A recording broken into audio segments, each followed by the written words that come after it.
as the Board of Supervisors. This is item number 4, request for Sheriff Nanos to respond to possible rules violation. He is not in attendance and said, I think he said a communication to all of us. So this is District 4, correct? Yes. So, If I may, Madam Chair, thank you. Just to set the stage in a historical sense, on August 29th, a letter was sent to the County Administrator, Ms. Lesher, from the Office of the Attorney General that stated in its opening paragraph, in response to your request, Ms. Lesher, for the Arizona Attorney General to review the actions taken by Sheriff Nanos in his department's review of an alleged sexual assault of a female deputy in December of 2022, investigators within the Attorney General's office have conducted a review of the investigative materials developed in that case and provided to us by the Pima County Sheriff's Department. We note that an internal affairs investigation into this incident has yet to be completed, and that Sheriff Nanos has indicated a plan to wait until the end of the criminal trial to begin the internal investigation. We found no criminal wrongdoing in the investigative process. However, based on our review of the materials, we are concerned about the following possible violations. The Attorney General then goes on to list 4 possible violations.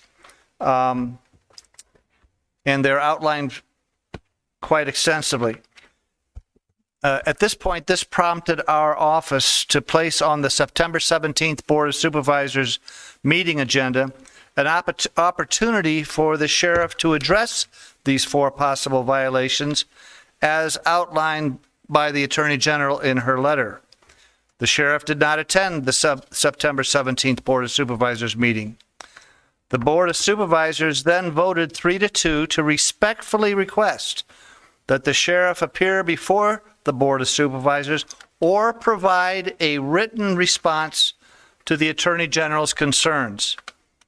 After the September 17th Board of Supervisors meeting, the sheriff was questioned by a news reporter stating that he would have attended the September 17th meeting if he had been asked.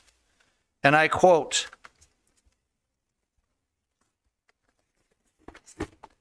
"We spoke with the sheriff after the meeting, who said he would have attended if asked.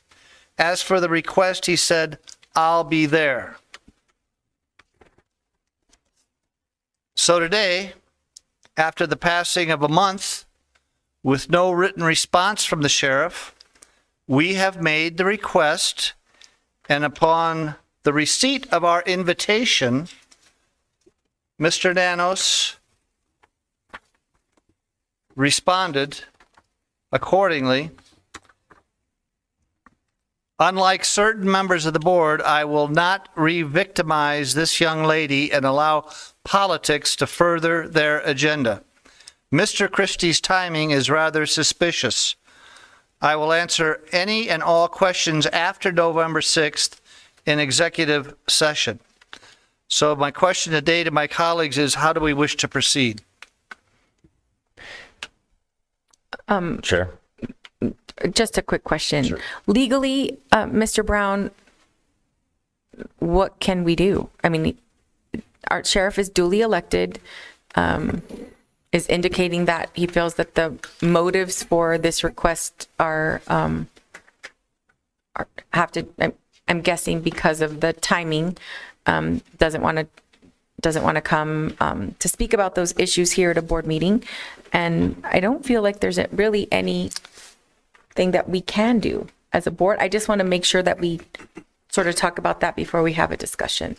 Because I also am concerned about any perception that we're using our county meetings to try to influence an election.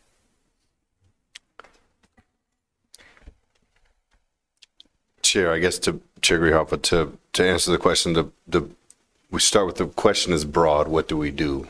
So It's hard for me to answer because I don't know where the conversation is going to go. But there is certainly possibility that this conversation could go in a place that needs to be stopped. So I would caution board members, if I speak up or if I interrupt you for that purpose, just be aware of that.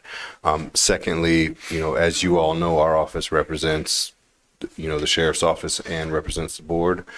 So that answer may become one that I cannot give you, and or that we should appropriately discuss in executive session and not from the dais. So I would just caution the board on those items. Madam Chair. Thank you.